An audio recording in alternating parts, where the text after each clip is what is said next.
అన్నిట్లో కూడా అది ప్రభుత్వ భూమి అనే చూపిస్తోంది. అయితే అక్కడ రియల్ ఎస్టేట్ మాఫియా గవర్నమెంట్ భూమిలో ప్లాట్లు చేసి వెంచర్లు చేసి అమ్ముతా ఉన్నారు.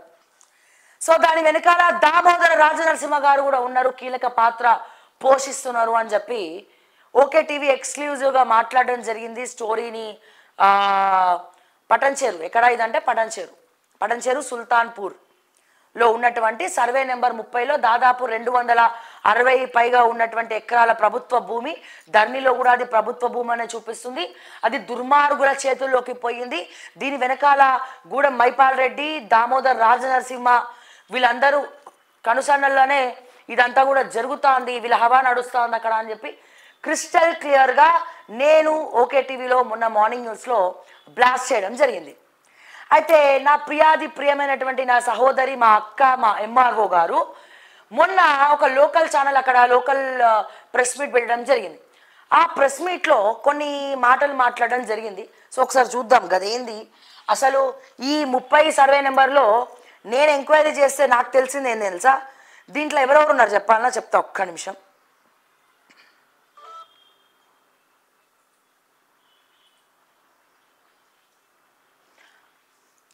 ఆర్కే ఒకసారి కార్తీక్ మామ కాల్ చేయమని.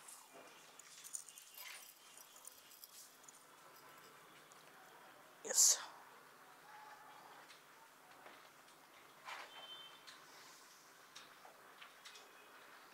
ఎస్ ఒక్క నిమిషం.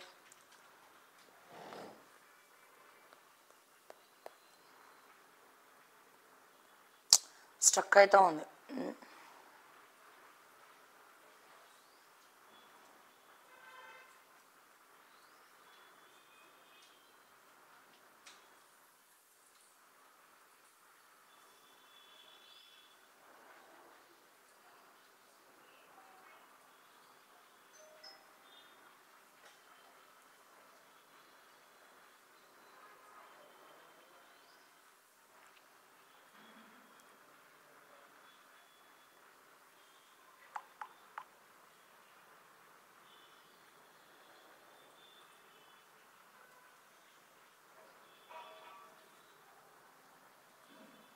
ఎస్ ఒకసారి చూద్దాము.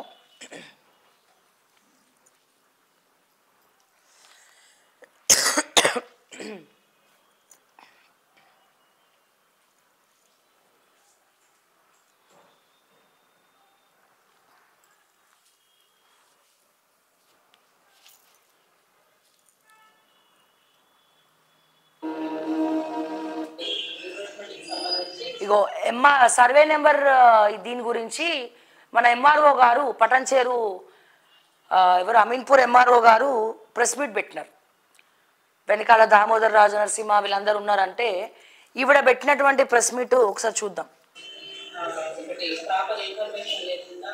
ఇగో ఇగో 242 ఎకరాలకు ఓఆర్సీలు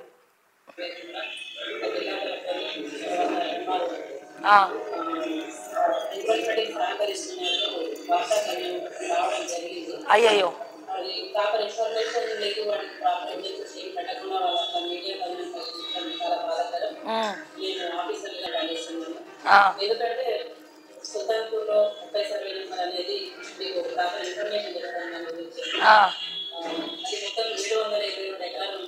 ఓకే ఓకే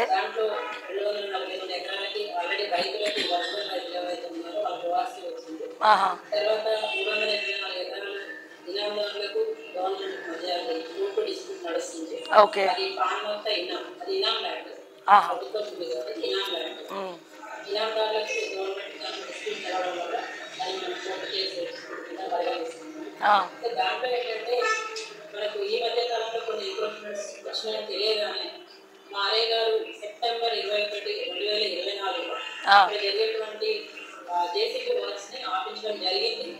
మేము మా దగ్గర ఫోటోస్ ఎవిడెన్సెస్ ఉన్నాయి, మేము మీడియా కూడా ఇవ్వడం జరిగింది. దాని తర్వాత సెప్టెంబర్ 21, 2024 మా ఆర్ఐ గారు పోలీస్ ఫోర్స్ తో యుద్ధంగా వెళ్ళి స్టాప్ చేయడం జరిగింది. ఓకే చిన్న టీమ్ షీట్స్ ఉంది, వాటిని చేయడం జరిగింది. తర్వాత మళ్ళీ అగైన్ కొన్ని కన్ఫ్యూజన్స్ వస్తున్నాయని మా వచ్చిన తర్వాత మేము రీసెంట్ గా 16వ తారీఖు అమీన్పూర్ డిస్ట్రిక్ట్ గారికి లెటర్ రాయడం జరిగింది. లెటర్ రాసాము. ఓకే మేము 19th 11/2024 కి ప్లాన్ చేసాం. ఓకే ప్లానింగ్ లో ఉన్నాం. మేము ప్లానింగ్ లో ఉండగానే వీళ్ళు మీడియా వాళ్ళు కలెక్టర్ ఎంఆర్ఓ గారు సహకరిస్తున్నారని ఒకటి తప్పుడు సమాచారంతో. సరే, నేను ఒకటే ఒక క్వశ్చన్ నేను ఇక్కడ అడుగుతా. ఇక్కడ మీడియా వాళ్ళు తప్పుడు ప్రచారం చేస్తున్నారు. ఎందుకంటే ఈ స్టోరీ గురించి మాట్లాడింది మేము ఫస్ట్. ఓకే, తప్పుడు సమాచారం ఇస్తున్నారు, మేము కూడా సహకరిస్తున్నాం అని చెప్పి మాట్లాడుతున్నారు అంటున్నటువంటి నా సోదరిమణి, నా మా ఎంఆర్ఓ గారికి, రాధా గారికి నా హృదయపూర్వక నమస్కారాలు. సుల్తాన్పూర్ సర్వే నెంబర్ 30లో బహిరంగంగానే రోడ్డు మీద ఆడ మొత్తం కూడా సర్వే నెంబర్లో ఆ ప్రభుత్వ భూమిలో పాగా వేసి మరి ప్లాటింగ్ చేసి జేసీబీలు మొత్తం పాతి షెడ్డులన్నీ వేసి మొత్తం వర్క్ స్టార్ట్ అయిన తర్వాత మీ దృష్టికి అసలు ఎప్పుడు రాలేదా?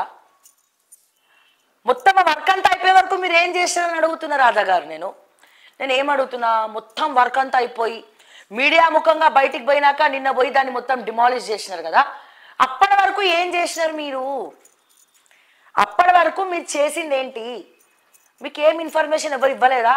ఫలానా వాళ్ళు కబ్జా చేస్తున్నారు, ఫలానా అవుతా అంది, గవర్నమెంట్ సర్వే నెంబర్ 30లో ఈ 200 ఎకరాలకు పైగానటువంటి ఈ భూమిలో ఫలానా వ్యక్తులు వచ్చి ప్లాటింగ్ చేస్తా ఉన్నారు, అప్పుడే వౌచర్లు పెట్టి అమ్మేస్తా ఉన్నారు ప్లాట్లు అంటుంటే కూడా ఎంఆర్ఓకి చీమ కుట్టినట్టు కూడా లేదా అని అడుగుతా ఉన్నా నేను. అప్పటి వరకు మీరు నిద్రపోతున్నారా? అప్పటి వరకు మీరు ఏం చేస్తున్నారు రాధా గారు? మీ ఎంఆర్ఓలు, మీ అమీన్పూర్, మీ పటంచేర్ ఎంఆర్ఓలకు, మీ తహసీల్దార్లకు, మీ ఆర్ఐలకు అందరూ ఎవడు మోసేతే తాగుతారో తెలియదా మాకు? మీ మీద మీ యాంటీ కరప్షన్ బ్యూరోలు పంపిస్తే రాధా గారు మీ ఆస్తులు ఎంత, మీ స్థిరాస్తులు ఎంత? ఎందుకు 462 సర్వే నెంబర్లో మేము మొన్న పోయి చూపించినాం. 462 సర్వే నెంబర్లో అంతమంది బెటాలియన్ వేసుకొని మరి పోయి మీరు డిస్మాంటిల్ చేసి డిమాలిష్ చేసిన తర్వాత మళ్ళీ ఎందుకు అక్కడ వర్క్స్ నడుస్తున్నాయి? మళ్ళీ షెడ్లు ఎందుకు వేసుకుంటున్నారు? అంటే ఎంత ముట్టితే వేసుకున్నారని చెప్పి అడుగుతున్నా. 462 సర్వే నెంబర్ స్టోరీ ఏందని అడుగుతున్నా. అంతమంది పోలీసులతో ఫోర్స్ తోటి మీరు 462 సర్వే నెంబర్కి పోయి పాండు రంగారెడ్డి సంబంధించినటువంటి కబ్జా చేసినటువంటి ల్యాండ్స్ లో కట్టినటువంటి షెడ్యూల్ ఏవైతే ఉన్నాయో అవన్నీ కూడా మీరు డిమాలిష్ చేసిన తర్వాత మళ్ళా కొన్ని రోజులు మొత్తం అడావిడి చేసిన తర్వాత కొన్ని రోజుల్లో అక్కడ కన్స్ట్రక్షన్ స్టార్ట్ అయింది. మీకు తెలియదా? మీకు ఇన్ఫర్మేషన్ లేదా? ఎవరు చెప్పలేదా? మీరు అంతమంది దగ్గర పోయిన తర్వాత కులగొట్టిన తర్వాత మళ్ళీ ఎట్లా కడుతున్నారు? వాళ్ళు ఎంత ముట్టినాయి? ఏ పర్మిషన్లు తీసుకొని కడుతున్నారు? పాండురంగారెడ్డి హోటల్ సంగతి ఏంది? దాని స్టోరీ ఏంది? మరి ఏం చేస్తున్నారు మున్సిపల్ పర్మిషన్ లేకుండా? మీరు చేసేది ఇదేనా? మళ్ళీ మా ప్రమేయం కూడా ఉంది, మా హస్తం కూడా ఉంది, మా కాలు ఉంది అంటారు. అరే ఒక పెద్ద వెంచర్ వేసేసి ప్లాట్లు వేసేసి అక్కడ మొత్తం షెడ్లు వేసేసి ఆల్రెడీ రంగురంగుల బ్రౌచర్లు ఇచ్చి రండి బాబు అని కస్టమర్స్ని పిలిచి అమ్ముతుంటే కూడా ఎంఆర్ఓకి తెలియలేదా? ఇదేం విడ్డూరం అండి? ఇది ఎక్కడ విడ్డూరం అండి మేడం రాధా గారు? ఇది ఎక్కడ విడ్డూరం అని అడుగుతా ఉన్నా నేను. అండ్ ఆ సోహల్ అనేది ఎక్కువరు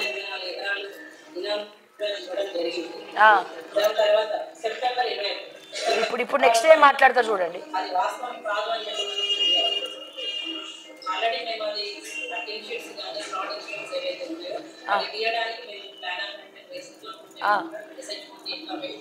ప్లాన్ ఆఫ్ యాక్షన్ వేసుకుర్రట కానీ దుంకలేదు. ఈ లోపల ప్లాట్ల అమ్మకానికి పెట్టిరట. అబ్బా శభాష్ మేడం.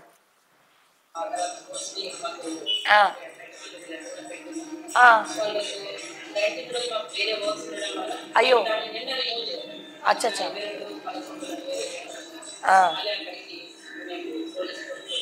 ఓకే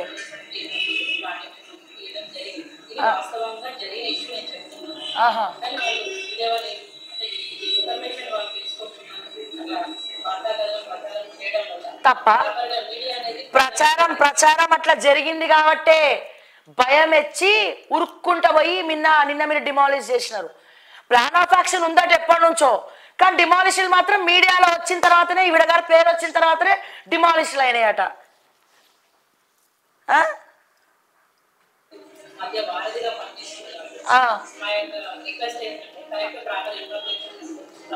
ఓకే మేడం, సరే ఓకే. చేసిన తర్వాత ఓకే. మరి కంప్లైంట్లు ఇచ్చినప్పుడు ఏం చేసిందని అడుగుతున్నా. మీకు కంప్లైంట్లు ఇచ్చినప్పుడు, ఆ సర్వే నెంబర్ మీద కంప్లైంట్లు ఇచ్చినప్పుడు మీ యాక్షన్ ఏంది అంటున్నా నేను. ఓకే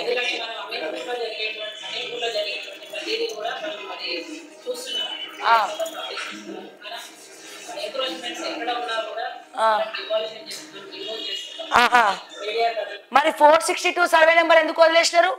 డిమాలిష్ చేసినట్టే చేసి, సగం డిమాలిష్ చేసి వదిలేసి, మళ్ళీ ఒడటి పాగా వేసుకొని మళ్ళీ ఒడగడుతురు కమర్షియల్ కాంప్లెక్స్ అక్కడ. చెప్పండి రాధా గారు, మీరే కదా పోయిండ్రు బెటాలియన్ వేసుకొని. 462 సర్వే నెంబర్ అమీన్పూర్ సంగతి ఏందని అడుగుతున్నా, చెప్పండి సమాధానం. అండ్ మీరు అన్న సోహెల్ అనే పేరు చెప్పినారు.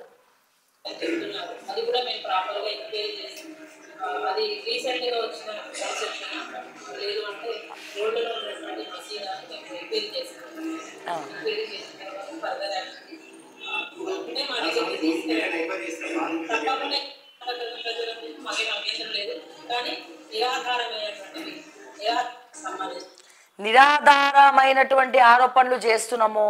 ఏం చేస్తున్నాము? నీ ఆస్తుల మీద, మీ ఆస్తుల మీద నిఘా పెట్టి ఒక్కసారి రైడ్స్ జరిగితే అప్పుడు అవి నిరాధారమైనటువంటి ఆరోపణలు లేకపోతే ఇంకేం ఆరోపణలు రాధా గారు అందరికీ కూడా క్లియర్గా తెలుస్తుంది. అండ్ అలాగే ఈ సర్వే నెంబర్ 30 వెనకాల మహిపాల్ రెడ్డి ప్రధాన అనుచరుడైనటువంటి సోహెల్, ఈవిడ చెప్పింది ఒక సోహెల్ అనే పేరు చెప్పింది. మరి ఆ సోహెల్ అనే వ్యక్తి ఎవరు? మహిపాల్ రెడ్డి ప్రధాన అనుచరుడు కాదా? ఈయన ఒక్కడైనా, లేకపోతే ఆ సోహెల్ వేరు ఈ సోహెల్ వేరా అనేది మాకు కొన్ని అనుమానాలు ఉన్నాయి. రాధా గారు ఆ విషయం కూడా, అనుమానాలు కూడా మీరే క్లియర్ చేయండి. ఆయన గూడెం మహిపాల్ రెడ్డి గారి ముద్దు బిడ్డ ప్రధాన అనుచరుడు కాదా? ఆ సోహెల్ వేరు ఈ సోహెల్ వేరా? ఆ సోహెల్ ఈ సోహెలేనా? ఈ పెద్ద సోహెల్ ఎవరు, చిన్న సోహెల్ ఎవరు? Point number 1. And Gudem Mahipal Reddy వెనకాల ఈ సర్వే నెంబర్ 30 వెనకాల కొన్ని పేర్లు వినబడతా ఉన్నాయండి మా ఎంక్వైరీలో, మాకు వచ్చిన సోర్స్. ఎవరెవరు? సోహెల్, గూడెం మహిపాల్ రెడ్డి, గూడెం మధుసూదన్ రెడ్డి, మిస్టర్ హరీష్ రావు. ఎస్, మీరు విన్నది నిజమే. బీఆర్ఎస్ మా కేసీఆర్ గారి మేనల్లుడు, మా తన్నీరు హరీష్ రావు గారి పేరు బాగా వినబడుతోంది. అండ్ దామోదర్ రాజనరసింహ గారు. ఇప్పుడు కాదు, ఈ సర్వే నెంబర్ 30 వెనకాల స్టోరీ అసెంబ్లీ ఎన్నికల ముందు నుంచే వీళ్ళు ప్రణాళికలు చేస్తూ ఉన్నారు. దీని వెనకాల దీన్ని ఎట్లా కొట్టేయాలి, ఈ గవర్నమెంట్ భూమిని మేము కొట్టేయాలి, ఎందుకు కొట్టేయాలి అని చెప్పి. సో ఇప్పుడు దామోదర్ రాజనరసింహ గారి కనుసన్నల్లో ఉంటుంది కదా, మరి ఆయనకు కూడా ఇంత డబ్బులు ఇచ్చేస్తే ఆయన కూడా సైలెంట్ అయిపోతాడు. సో దీంట్లో ఎవరెవరు ఉన్నారు అంటే మిస్టర్ సోహెల్. ఆ సోహెల్ మహిపాల్ రెడ్డి దగ్గర తిరిగే అనుచరుడా లేకపోతే ఇంకో సోహెల్ అనేది కూడా మేము ఎంక్వైరీ చేస్తున్నాం, క్లారిటీ తెచ్చుకుంటున్నాం. ఓకే, గూడెం మహిపాల్ రెడ్డి సోహెలా, అనుచరుడు సోహెలా? గూడెం మహిపాల్ రెడ్డి ఉన్నాడు, గూడెం మధుసూదన్ రెడ్డి ఉన్నాడు, తర్వాత మన హరీష్ రావు గారు, మా అన్న, మా హరీష్ అన్న ఉన్నాడు. ఆ తర్వాత దామోదర్ రాజనరసింహకు కూడా ఇందులో పైసలు ముట్టినాయి అని చెప్తా ఉన్నారు. మా మాజీ డిప్యూటీ ముఖ్యమంత్రి గారు, మా ప్రజెంట్ ఆరోగ్య శాఖ మంత్రి గారు, సీనియర్ నేత మా దామోదర్ రాజనరసింహ గారు కూడా ఈ సర్వే నెంబర్ 30 వెనకాల వీళ్ళకి పర్మిషన్లు ఇచ్చి చేసుకోండి అని చెప్పి జెండా ఊపిరు, పచ్చ జెండా ఊపిరు అని చెప్పి చెప్తా ఉన్నారు. ఇంతమంది ఉన్నారు ఈ సర్వే నెంబర్ 30 వెనకాల. ఎందుకు? హాట్ కేక్ అండి అది, హాట్ కేక్. 200 ఎకరాలు, 200 పైన ఎకరాలు అంటే హాట్ కేక్ అది. ఓకే, సో ఆల్రెడీ మంచి మంచి బ్రౌచర్లు క్లియర్ చేసి ఇది వస్తుంది ఇది వస్తుంది అని కూడా చెప్పుకొని కొంతమంది దగ్గర అమ్ముకుంటున్నారు సుల్తాన్పూర్లో. సో మరి వీటన్నిటికీ మరి జ్యోతి గారు ఏం సమాధానం చెప్తారట? 462 సర్వే నెంబర్ సంగతి ఏం చెప్తారట అమీన్పూర్లో? సో ఇవన్నీ మాట్లాడితే నేను చెప్తున్నా, నేను బరాబర్ ఈడీ దృష్టికి తీసుకుపోవాలి. ఎందుకంటే వీళ్ళు ఆగడాలు ఇంకా ఆగలే. అండ్ చాలా మందికి క్లారిటీ కావాలి, అసలు శ్రావ్యకి ఏం అవసరం? బరాబర్ నాకే అవసరం. ఎందుకంటే పటంచేరు నా పుట్టిల్లు కాబట్టి, మా అమ్మమ్మ ఇల్లు కాబట్టి బరాబర్ పటాన్చెరు మీద ఎక్కువ ఫోకస్ పెడతాం.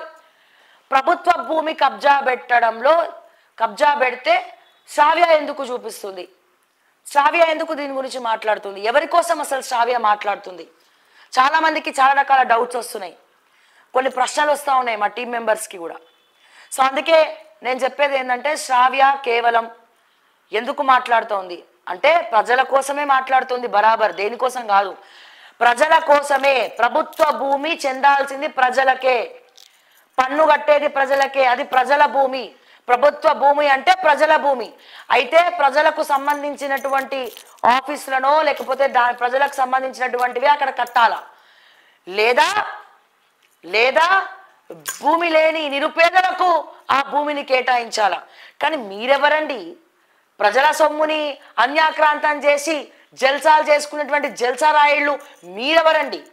మీ చేతికి ఎందుకండి పోవాలా? పన్నులు కడుతుంది ప్రజలు, వాళ్ళకి కదా ప్రభుత్వ భూమి చెందాల్సింది ప్రజలకు కదా. వీళ్ళు ఏం చేస్తున్నారు? జీవోలు 59 జీవోను అడ్డు పెట్టుకొని, కొన్ని జీవోలను అడ్డు పెట్టుకొని ప్రభుత్వ భూమి మాదే, మేము ఎనీ ఎక్స్టెంట్ తీసుకుంటారు అంటే రూపాయి కూడా ఇవ్వకుండా ప్రభుత్వానికి. నేను చెప్తున్న ప్రజలారా, నేను ఖచ్చితంగా ప్రశ్నించేది ప్రజల కోసమే, ప్రజలు బాగుండాలనే, ప్రజల బాగు కోసమే. ప్రభుత్వ భూమిని కాపాడాల్సినటువంటి బాధ్యత ప్రతి ఒక్కరి మీద ఉన్నది, నాతో సహా ప్రజలకి కూడా ప్రతి ఒక్కరికి ఉన్నది. అది పటాన్చెరు ప్రజలకు కూడా ఉన్నది. మీకు రావాల్సినటువంటి ప్రభుత్వ ఆస్తులు, ప్రభుత్వ భూములను ఈ రాజకీయ నాయకులు కొట్టుకపోతా ఉంటే చూస్తూ ఊరుకోమంటారా ప్రజలారా? ఖచ్చితంగా ప్రశ్నించాలా. అది ప్రజాక్షేత్రం, ప్రజాభూమి, ప్రజలకే అంకితం. ప్రభుత్వానికి సంబంధించినటువంటి ఆస్తులు ప్రజల ఆస్తులే. అయితే ప్రజలకు ఇల్లు కట్టుకోనికి కేటాయించండి, లేదా గవర్నమెంట్ హాస్పిటళ్ళు, స్కూళ్ళు, ప్రజల భవిష్యత్తు కోసం అక్కడ ప్రజల కోసం ఏదైనా కట్టండి, ఏదైనా ఏర్పాటు చేయండి. పుక్కట్ల ప్రజల ఒక్క రూపాయి కూడా ప్రభుత్వానికి కట్టకుండా డైరెక్ట్గా వచ్చి అక్కడ జేసీబీలు పెట్టి ప్లాటింగ్ చేస్తుంటే చీమ గుట్టినట్టు కూడా రెవెన్యూ డిపార్ట్మెంట్కి లేదు అంటే ఇది ఎవరి తప్పు, ఎవరి తప్పిదం, ఎవరి ఆస్తులు ఎవడు అనుభవిస్తున్నాడు? ఇప్పుడు నేను ఒకటే చెప్తా ఉన్నా ప్రజలారా, ప్రభుత్వ భూమి ఫర్ ఎగ్జాంపుల్ ప్రభుత్వం వేలం పెట్టింది అనుకోండి, ఆ భూమిని ఆక్షన్కి పెడితే కొన్ని వందల కోట్ల రూపాయలు వస్తాయండి, వేల కోట్ల రూపాయలు వస్తాయండి. ఆ వేల కోట్ల రూపాయలు ప్రభుత్వం అఫీషియల్గా ఎవరికి ఖర్చు పెడుతుందండి? ప్రజలకు సంక్షేమానికే కదా, ప్రజల కోసమే కదా ఖర్చు పెట్టేది. మరి ఒక్క రూపాయి కూడా ఇవ్వకుండా అడ్డమైన వెధవలు వచ్చి ఇది నాది ప్రభుత్వ భూమి అని చెప్పి రెవెన్యూలతో కుమ్మక్కై మరి ఆడ పాగా వేసి కాలు పెట్టి వెంచర్లు చేసి అమ్మేస్తుంటే, తర్వాత హైడ్రా వచ్చి ప్రభుత్వ భూమి మేం కాపాడుతున్నామని చెప్పి హైడ్రా వచ్చి మళ్ళా డెమాలిష్ అంటే ఎర్రి పుష్పాలయ్యేది నా ప్రజలు కాదా? పబ్లిక్కి దీనికి సంబంధమే లేదా? ఇది ప్రజల ఆస్తి కాదా? ప్రభుత్వ భూములను పన్ను కట్టకుండా వీళ్ళు ఒక్క రూపాయి కూడా ఇవ్వకుండా రాజకీయ నాయకుల చేతుల్లోకి పోతా ఉంటే, హరీష్ రావు, గూడెం మైపాల్ రెడ్డి, గూడెం మధుసూదన్ రెడ్డి, సోహెల్ అనే వ్యక్తి, దామోదర్ రాజనరసింహ, వీళ్ళందరి పేర్లు దాని వెనకాల వింటా ఉంటే, అప్పనంగా ప్రభుత్వ భూమిని ధ్వంసం చేసి కొట్టేస్తా ఉంటే చోద్యం చూడమంటారా? మాట్లాడద్దా? బాధ్యత లేదా? ఎవరి కోసం మాట్లాడుతున్నామండి? ప్రజల కోసమే. అక్కడ వాళ్ళు అడుగుతున్నారు ఫోన్లు చేసి, దేనికోసం మాట్లాడుతున్నారు? అసలు మీ స్టాండ్ ఏందో అర్థం కావట్లేదు. అంటే మా స్టాండ్ ప్రతిదీ ప్రజల కోసమే. ప్రభుత్వం అంటే ప్రజలు, ప్రజలంటే ప్రభుత్వం. ఆ భూమి మీరు డబ్బులు ఇచ్చి కొనుక్కోండి, ఆ డబ్బులు సంక్షేమానికి యూజ్ అవుతాయి. ఎవడబ్బా సబ్బు ఎవడు కొట్టేస్తున్నాడు అని అడుగుతా ఉన్నా నేను. ఖచ్చితంగా ప్రజలకు చెందాల్సినటువంటి ఆస్తులు, ఆ భూమిని ప్రభుత్వం ఆక్షన్ పెట్టినా దాని ద్వారా వేల కోట్ల రూపాయలు వస్తాయి. ఆ వేల కోట్ల రూపాయలు ఈ రోజున కమెంట్ పెడుతున్నాడు కదా, నాకెందుకు రావట్లే పెన్షన్ అని చెప్పి మా ప్రజలు. అట్లాంటి వాళ్ళకి పెన్షన్కి యూజ్ అవుతాయి, ఆరోగ్యశ్రీ పథకానికి యూజ్ అవుతాయి, లేకపోతే ఇంకా దేనికో యూజ్ అవుతాయి. అప్పనంగా ఒక్క రూపాయి కూడా ప్రభుత్వానికి కట్టకుండా రికార్డ్స్ ని మాయం చేసి ధ్వంసం చేసి ఆడిందే ఆట పాడిందే పాట నాదే రాజ్యాధికారం అని చెప్పి ఎమ్మెల్యే మంత్రి అని చెప్పి వచ్చి పాగా వేస్తే చూస్తూ గాజులు తొడుక్కొని ఎవడు కూర్చొని చూస్తూ ఊరుకోడు. ఖచ్చితంగా ప్రజల కోసమే మేము మాట్లాడతాం, ప్రజల కోసమే కొట్లాడతాం, ప్రజల గొంతుకగా మేము ప్రశ్నిస్తాం. అది ఏ లీడర్ అయినా, ఏ క్యాడర్ అయినా, ఏ పార్టీ అయినా అని చెప్పి నేను మరొక్కసారి తెలియజేస్తా ఉన్నా. అండ్ దీంతో మీ డౌట్స్ క్లియర్ అయినాయి అనుకుంటా. ప్రజా భూమిని ఆక్షన్ పెడితే, ప్రభుత్వ భూమిని ఆక్షన్ పెడితే వేల కోట్ల రూపాయలు వస్తాయి. ఆ వేల కోట్ల సంపదను మళ్ళా ప్రజలకే ప్రభుత్వం ఖర్చు పెట్టచ్చు. అదే మీరు పుక్కట్ల భూమిని నొక్కేస్తే ఒక్క రూపాయి కూడా ప్రభుత్వానికి రాదు. ఇల్లీగల్ గా గవర్నమెంట్ భూమిని మీరు కబ్జా చేస్తున్నారు. ఇది ప్రజల్ని మీరు మోసం చేయట్లేదా? మీరేం తప్పు చేయట్లేదా? ఇది మోసం కాదా? ప్రభుత్వ భూమిని కబ్జా చేయడం ప్రజలకు మీరు చేసే మోసం కాదా? మోసం చేయట్లేదా? ప్రైవేట్ వెంచర్లే అసైన్డ్ భూములలో వెంచర్స్ అమ్ముతుంటేనే మోసం చేస్తున్నటువంటి ఈ క్రమంలో ప్రభుత్వ భూమిని అమ్మడం అనేది మోసం కాదా? సారీ, ప్రభుత్వ భూమిని అమ్మడం అంటున్నాడు ఆ ముఖం.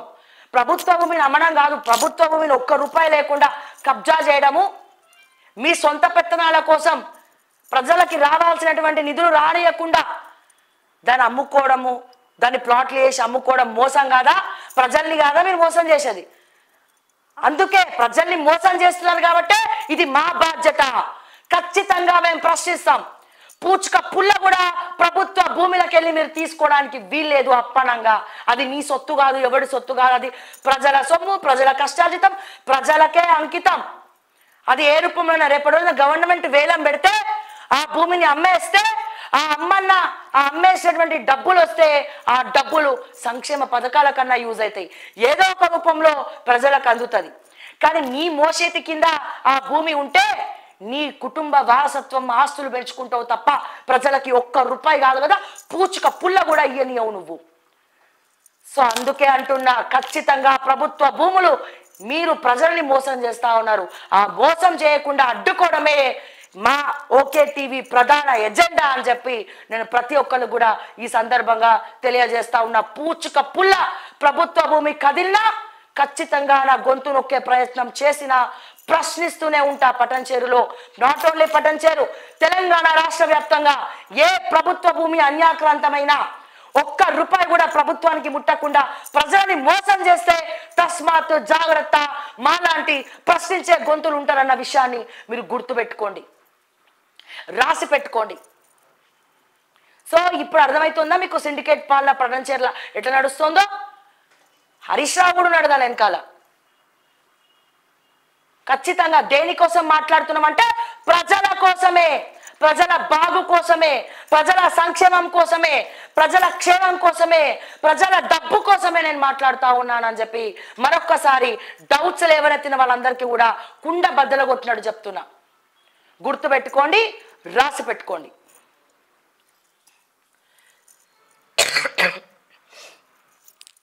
అండ్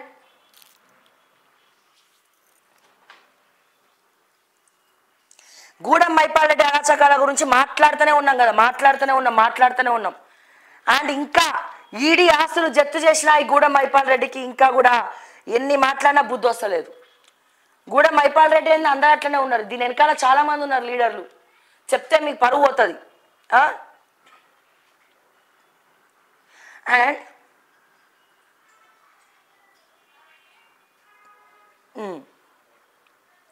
నాకు ఒక ప్రశ్న ఎదురైంది ఫేస్బుక్లో, మమ్మల్ని ట్యాగ్ చేసినారు. నేను అనుకున్నా ఇది చేయించింది కూడా నీలం మధు ముదిరాజే. ఓకే, ఒకసారి నేను ఫైనల్ టచ్ ఇస్తా, ఎందుకంటే నేను ఇది యాక్చువల్గా నా లెవెల్కి నేను ఈ చిచోరా బ్యాచ్కి నేను రిప్లై ఇవ్వక్కర్లేదు. కానీ ఇది కమెంట్ ఇదంతా కూడా పెట్టించింది నీలం మధు ముదిరాజే కాబట్టి, తీన్మార్ మల్లనే కాబట్టి, సో నేను నీలం మధుకి ఇస్తున్నటువంటి సమాధానం ఇది. అదేంది, ఏం పెట్టిండ్రు? ఒక్క నిమిషం.